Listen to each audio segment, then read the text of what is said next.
Hello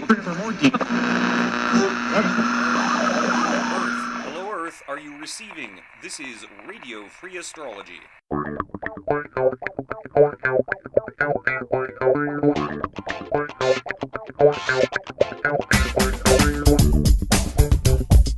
Hi everyone, it's your friendly neighborhood astrologer Matthew Curry, here to have a look at the major astrological events of November 2019. Now, here's the breakdown. No! No! No! No! Charge to the fort! No! Get us out of here now! No! Actually, no, it's not that kind of breakdown. No need to panic.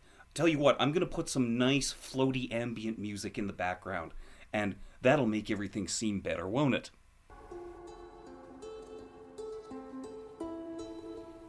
Now, you see, you're already feeling better about things, aren't you? Now that we're all calm, let's have a look at what's happening astrologically for November 2019. First of all, I know Mercury is retrograde. It went retrograde on the morning of October 31st, and if you like blaming things on Mercury retrograde, this is of course a great time for you to use that for just any darned excuse you want. It does, in fact, end on November 21st, but if you didn't get an opportunity to complain about it during then, good news, Mercury remains in its shadow period after the retrograde until December 7th, so that's something, isn't it? On November 5th, but this aspect stays in effect for about a good 10 days either side of that event, we have Mars square Pluto. Now, Mars square Pluto, at the best of times, is a situation where tempers can flare up, people will get agitated more easily and blow up worse over smaller things.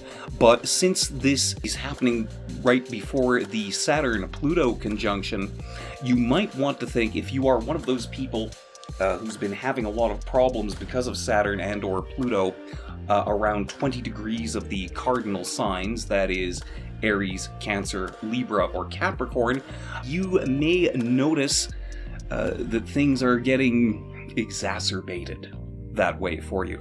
I love that word, you know what I mean. Watch out for things potentially getting worse. I think I may be feeling Mercury retrograde early. And by the way, if you're wondering, dude, didn't you release this podcast right when Mercury turned retrograde? My answer is, yes, I did, but I actually uploaded it a few minutes before the retrograde, so I ought to be safe, right? Anyway, just try to be a little bit careful with people around you, especially the ones that have already been a little annoying. On November 1st, we have the full moon in Taurus. Full moon is always a time when moods and such might get a little bit out of hand. Because Taurus is involved, you might want to be particularly careful around matters of affection, romance, finance, and diet. Have you ever watched a Taurus trying to stick to a diet and noticed how moody they get? Yeah, we might all be feeling a little like that on the 12th. Also happening on the 12th, the exact Mars-Jupiter sextile. Now, I made Mars square Pluto sound pretty scary, and it can be, but actually, Mars sextile Jupiter can be a great time for having a good time, cutting loose, partying, and generally doing all of those things that Sagittarius likes to do best. And again, that aspect, although it's exact on the 12th, give it about 8 to 10 days range either side of the exact date to be in effect. Now, be sure to have a good time, but be careful who and what you give your heart away to, because on the 14th, Venus square Neptune is exact. Give that aspect more like 5 or 6 days either side of the exact date, because Venus is a faster planet than Mars. Under this influence, you might find yourself being led astray by either yourself or others when it comes to matters of romance, finance, or budget, and this is if you have any health concerns around blood sugar, diabetes, hypoglycemia, that sort of thing. Now is an especially good time to pay special attention to that.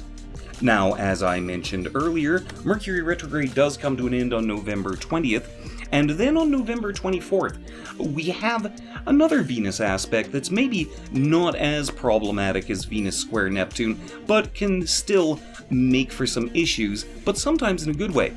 and I'm referring to Venus conjunct Jupiter, and that's again in Sagittarius, exact on November 24th. Give it about 5 or so days either side of the exact date to be in effect. And once again, the usual precautions around recklessly investing yourself in your diet or your romance or your budget or whatever, but at least with Venus conjunct Jupiter, there's a better chance that things will either turn out in your favor or not go badly, or at least if you go into a diabetic coma, there's a better chance that the ambulance will get to you in time. Still though, I wouldn't risk it if I were you. On the 25th, Venus enters Capricorn, and that, as always, is an excellent time to remind yourself and others that being cautious, thorough, and methodical can be done in a caring and loving manner. Actually, in my experience, Venus in Capricorn is a pretty solid placement. It combines all the sweetness of Venus romance and that sort of thing with kind of the inherent stability that one often finds with Capricorn. So, I don't know, if you met someone at a party last month that you really fell for, maybe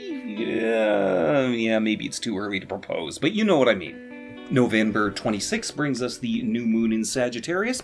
I am always a big fan of setting your intentions as to what you want to see change in your life in the next month during a new moon. And a new moon in Sagittarius, all else being equal, tends to be a little more optimistic and, let's be honest, lucky than your average new moon. So if there's something you would like to see change or start to change in your life in December, that's the day to sit down, write out your intentions, and then, after you've done that, do something about them. On the 27th, Neptune goes direct. Now, Neptune is a really slow planet, and its retrograde periods last for a long, long time. So, it's a lot harder to immediately feel the difference between Neptune coming off of its retrograde and, say, Mercury or Venus. The one thing I can tell you for sure, though, is that if Neptune hovering around 15 to 16 degrees Pisces has been as big a pain in the butt to you as it has been to me, I would remind you that a planet that's stationary, just coming off of its retrograde, is particularly powerful. And of course, keep in mind, based on the details of your birth chart, this might also be a tremendous blessing.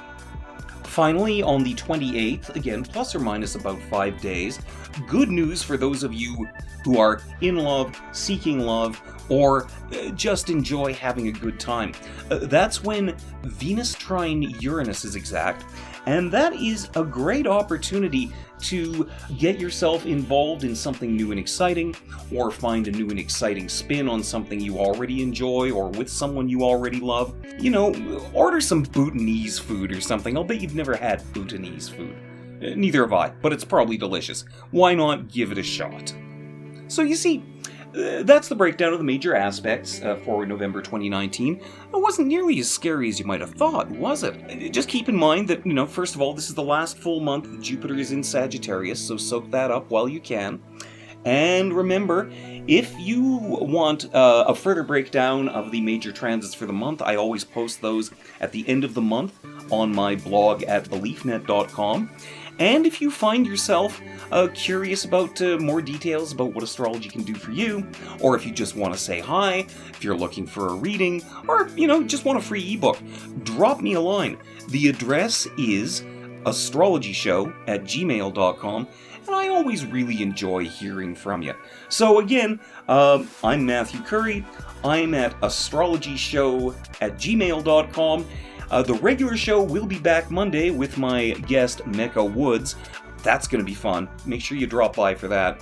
And in the meantime, no matter who you are, no matter where you are, no matter what sign you are, Ye Bombay.